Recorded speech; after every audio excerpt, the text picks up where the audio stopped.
Parul university के placements का कोई रिप्लेसमेंट नहीं, इसलिए टॉप कंपनीज की फर्स्ट चॉइस। आप तो समझ ही गए होंगे। Join Parul university, Vadodara, Gujarat. भाजपा सरकार ने आम आदमी पार्टी के पिछले 10 वर्षों के शासन के दौरान राजधानी में कराए गए 20 करोड़ से अधिक राशि वाले उन सभी निर्माण कार्यों की जांच कराने का फैसला लिया है जिनका काम देरी से पूरा हुआ और इस वजह से निर्माण की लागत बढ़ गई। इसमें देखा जाएगा कि परियोजनाओं में देरी के लिए जिम्मेदार कौन है और उसके विरुद्ध कोई कार्रवाई की गई थी या नहीं।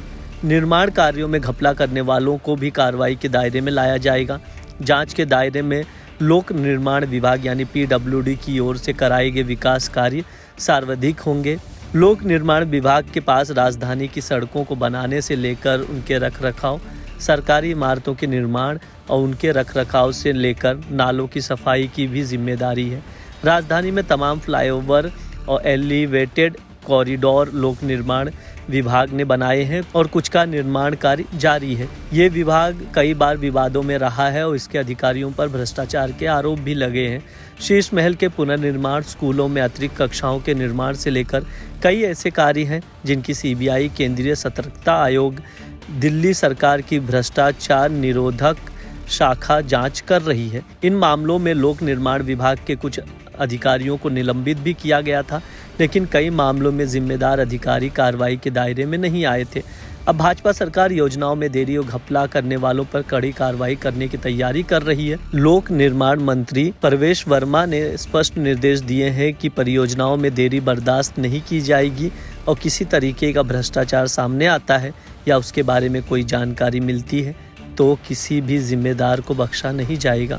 सूत्रों की माने तो उन्होंने कुछ दिन पहले ही उन सभी योजनाओं के बारे में जानकारी मांगी है जो पिछले 10 वर्षों के दौरान पूरी हुई हैं और उनकी लागत बढ़ी है। आपको बता दें, पिछले हफ्ते PWD मंत्री प्रवेश वर्मा ने राजधानी के विकास को लेकर भी बड़ा बयान दिया था। उन्होंने कहा था कि बीजेपी के 48 विधायक प्रधानमंत्री नरेंद्र मोदी और मुख्यमंत्री रेखा गुप्ता दिल्ली में विकास की नई लकीर खींचेंगे। उन्होंने कहा कि अब दिल्ली में ना कोई यूटर्न होगा, ना कोई गड्ढा, सिर्फ तेज रफ्तार से आगे बढ़ता विकास होगा।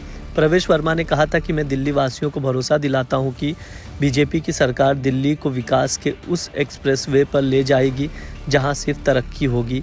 ये एक्सप्रेसवे बिना रुकावट के होगा, बिना किसी बाधा के आगे बढ़ेगा। इसका गियर सिर्फ तेजी से विकास की ओर बदलेगा। प्रवेश वर्मा के मुताबिक दिल्ली में लाखों लोग अनधिकृत कॉलोनियों में रहते हैं जहां बिजली, पानी, सीवर और पक्की सड़कों जैसी सुविधाओं का अभाव रहा है। प्रवेश वर्मा ने कहा कि कांग्रेस और आम आदमी पार्टी की सरकारों ने इस मुद्दे को लंबे समय तक लटकाए रखा, लेकिन प्रधानमंत्री मोदी ने इस समस्या को PM उदय योजना के तहत सिर्फ एक झटके में हल कर दिया। इस योजना के तहत लोगों को उनकी संपत्ति की रजिस्ट्री मिली जिससे वे अपने घर के कानूनी मालिक बन गए। अब ये लोग बिना किसी डर के अपने घरों में रह सकते हैं और बैंक से लोन लेकर अपने घर को और बेहतर बना सकते हैं। प्रवेश वर्मा ने यह भी कहा था कि दिल्ली में अब स्थायी सरकार आ गई है, हर क्षेत्र में विकास की गारंटी है। उन्होंने कहा बीजेपी का लक्ष्य सिर्फ सरकार चलाना नहीं है बल्कि दिल्ली को एक विश्व स्तरीय शहर बनाना है। हमारी सरकार हर दिल्ली वासी के साथ खड़ी है।